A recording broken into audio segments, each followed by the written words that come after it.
fellow fighters. My name is Mighty Red 231, and I did start a new YouTube channel for those who have been here before. But I am taking it into a new direction.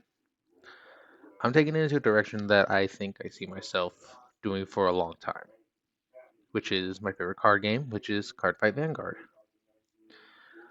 So, to start it off with a good bang, I'm doing a series, as you can see, called Road to Bushiroad Championship.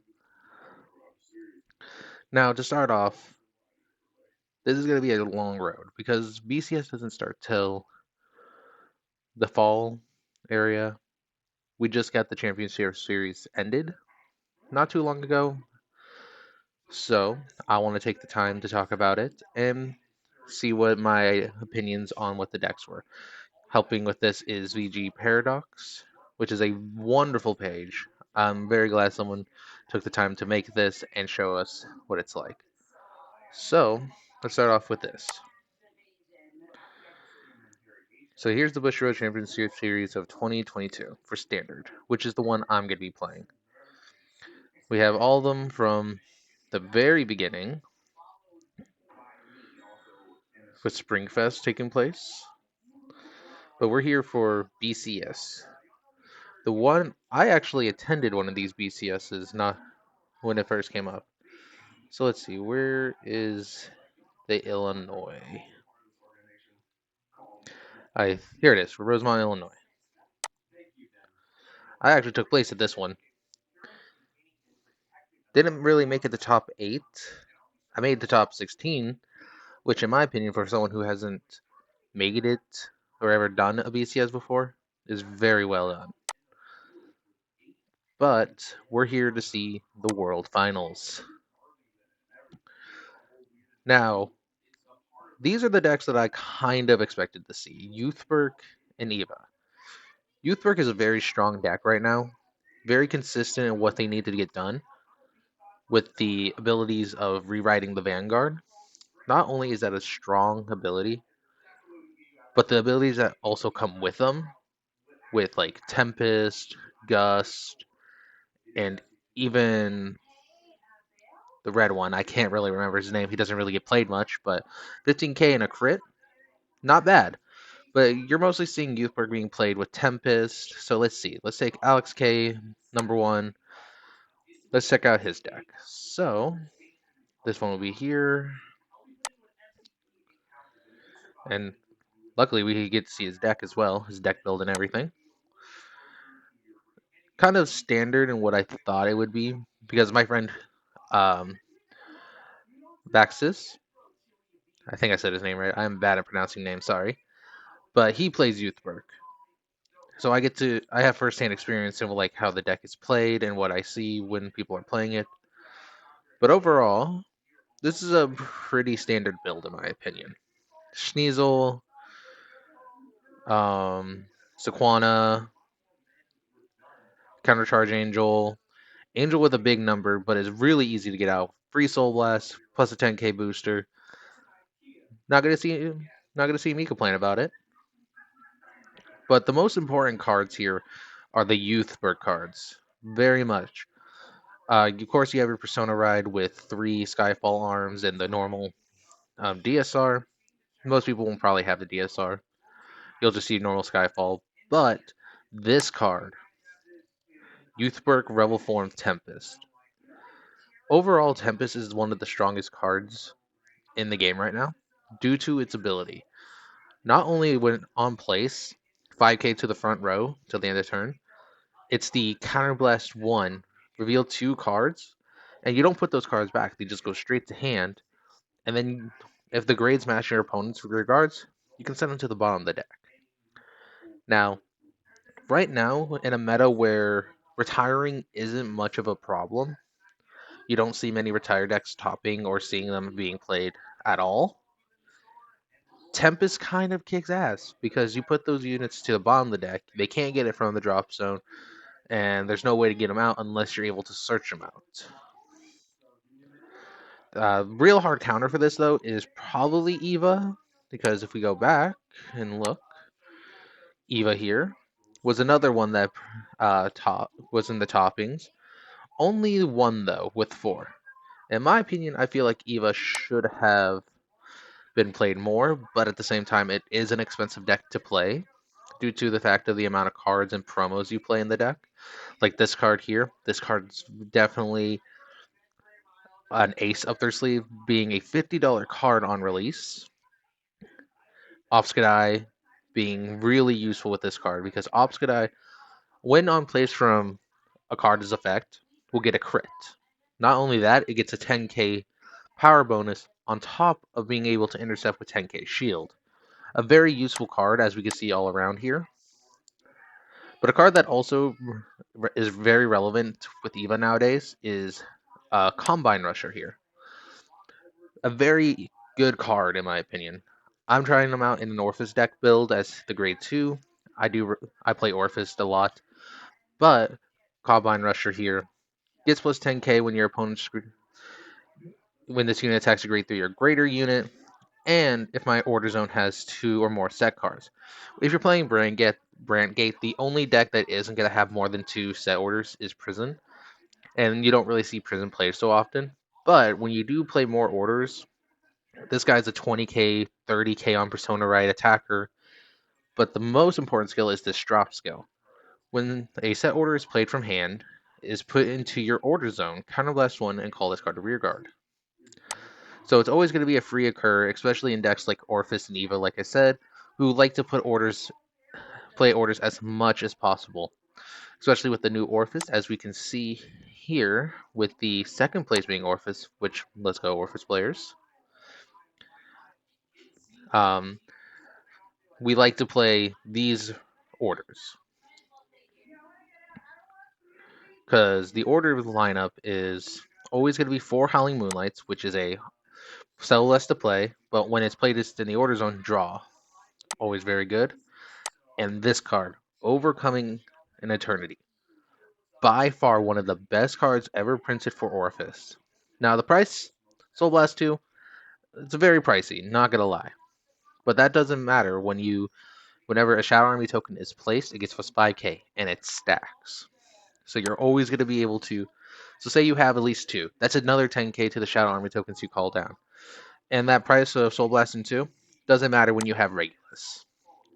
Regulus here, when placed on Vanguard Circle, you can play a order from your hand or drop and just put it into your order zone. Don't have to pay the cost, don't have to do anything. It's just, all right, there you go. It's in the order zone. And its skill to when this unit attacks in your Abyssal Dark Knight, counterblast 1, discard 1, and for every 2 orders in your order zone, you call up to 1 Shadow Army token to the rearguard circle, and he gets plus 5k. So usually by turn 3, you have at least 3 in your order zone. So you're only really calling 1 token. But it's usually when you go into your Persona Right turn the next turn. You get 5 orders. And if you're tagged up with this guy, because this guy is also really good. When you have 5 orders, he's getting 10k because he gets 2k for every card in your order zone. And when he is retired, so that's even when you call over him, you call another Shadow Army token. So usually the plays are this: you go into Orphist, you call down him and like let's say Carbon Rusher here.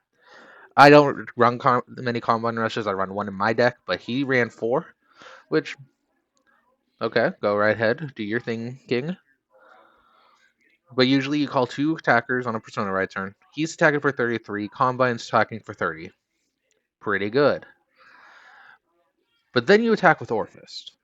You counterblast 1, discard any of these cards, draw trigger. Tactician's always the best one to discard in that situation, or even just an order if you have an extra one. You call 2 Shadow Army tokens. You call them over the Carbine, you call them over the Noveria. And they get plus 10k if you have 2 of these orders. Now those cards are attacking for 35. But hold up. Noveria here calls another one down, making that one a 25k booster for any of the other ones you want to call. And that is all before you check your drive check with Orphis tier. Now, those columns, one of those columns is singing for 70k on your second grade 3 turn. Now, I don't know about you, but usually in those early stages of the game, unless you're facing Orphis, it's going to be a no guard. Because 70k is a lot, and if your opponent is at like late damage, if you decided to rush, which you don't really rush with Orphis, kind of play the long game, but usually you swing with that 70k column, it's kind of over for that attack. They don't usually guard it, and if they do, they're throwing a lot of guard at it to just stop it. So usually what I would do is when I swing with Orphis, get a couple, say I get a crit trigger, and the guarded Orphis, I put it all onto the 70k column. Now it's just hitting for bigger numbers, or I would just split it up, give the power to the one column that doesn't have a booster, and give the critical to the 70k column. Now they definitely want to guard it because if they're taking 2 damage, it's putting them in a worse situation. So that's usually when they'll start throwing everything, and then you attack with the weaker column. They'll take it, and then you're sitting there like, okay, time for the guard for the next turn. But that is where Orphis kind of starts to fall apart. Is when it goes to your opponent's next turn. The deck needs some type of hand power, which don't get me wrong, there's a lot of hand power in this deck with Howling Moonlight, draw triggers. These cards alone can get you draws, but it's the discard of Orphis and then the high attack power of just like Eva, Youthberg. These guys can hit big numbers and constant big numbers, around 40k each on each attack for even their rear guards. So it's really hard for Orphis to get up there. So getting a second place like that, very big in my opinion, especially against Eva here, only getting 4th place. But I do have to say it was probably due to a triggers and well over trigger. But overall, I do have to say this world seemed very interesting to me for the fact that Orphis placed second, showing the power of this deck, which is probably the deck I'm going to play. But that could change due to the fact that we are entering into set 8 and set 9 meta for Springfest. I'm not going to be going to Springfest due to other reasons, but I know my group I play with is going, and they're going to be playing during set 9 meta. Now I'll commentate a bit over like the set's releases and everything when the time comes. But for now, the meta wise, with set 9 coming out, I not set 9, set 8 coming out here in the States, I don't think it's going to change that much. I think Eva is going to get a little bit more power due to getting the grade 3 order. Being able to call Offskadai off of it early is pretty strong. Especially with the new Offskadai that can just attack the entire front row for just no matter what. And then you have Youthwork over here, which Youthwork isn't getting anything from set 8. A lot of the decks aren't right now. But even then, I don't think you're going to see Youthwork getting knocked off its pedestal of being first as top tier due to Tempest. Tempest definitely makes the deck run. And not only that, you have Gust here. Gust is a nice secondary backup for the deck due to the fact of Sequana making this another twin drive Vanguard attack. But due to everything I've been saying, I think for now, if you are going to go to locals, if you're going to go to Springfest, I recommend looking at the new cards coming up. With set 9 being released here in Japan soon, we saw with the set with some of the new cards coming out. Do I think they're going to be revolutionary with meta wise? Well, I don't think the Dragon Tree card is going to be seeing play. It's a very strong card, don't get me wrong. But the whole point of that deck is a gimmick. And usually a lot of gimmick decks don't get played too often. It might change depending on the deck build, as you can build it in any nation, even the side nations for like Shaman King and Token Rambu, Records of Ragnarok, you probably won't see those decks build. There might be some builds just to test them out, but the ones I see people probably get to play for that deck is Dragon Empire and Dark States. Those are some of the strongest over triggers in the game. Being able to restand your Vanguard or even just a constant 10k and a crit for the rest of the game. But you have to play very defensive just so you can survive to turn 6. The new Bruce, we might see some deck builds. I don't see him, like I said, I don't see him reaching the top of like Eva or Youthwork, but he's a strong A tier deck in my opinion, especially with being able to enter Final Rush early. That's just what that's just crazy to me, especially with the card that gives your Vanguard a 5k for the rest of the turn, especially until the end of your opponent's turn. And then you have the 3 new ride lines. The Wolf with the plant tokens, I don't really see topping too much due to the fact that the deck is not that strong, but it's very unique. You have to have a lot of the things go right for it. Now, if it might top here and there, depending on who's playing it, but I don't see it entering the meta wise. The Dark States one with the trigger binding and everything, all its rear guards are really strong for helping the deck get what it needs to be done. I might see it going up there with A tier as well. And then you have the robot. That deck, in my opinion, needs a little bit more. If it gets some more things to go for it in set 10, rear guard wise, it will be a threat to reckon with, especially when it stops intercepts and blitz orders. When one of the greatest blitz orders is played in every deck, as you can see, Eva, Youthberg, Orphis, because this card is a blitz order PG. We play it because of this effect up here when your opponent's Vanguard says triple drive, you can play without paying the cost. So it's a free PG. But when it stops blitz orders, which this card is, you're down a PG. You can't use it. So you have to rely on this or it's hard guarding.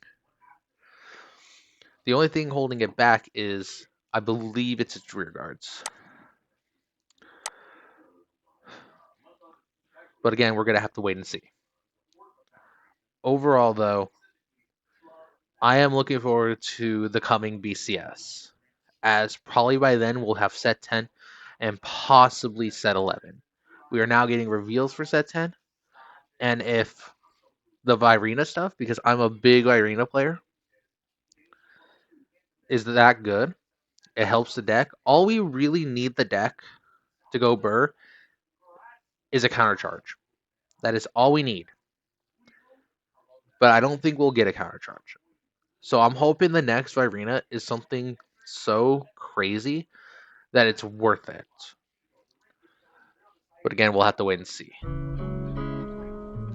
So for now, I'm hoping to see you all come and talk, discussions, maybe send me a comment, and I'll see what you have to say about what I said today.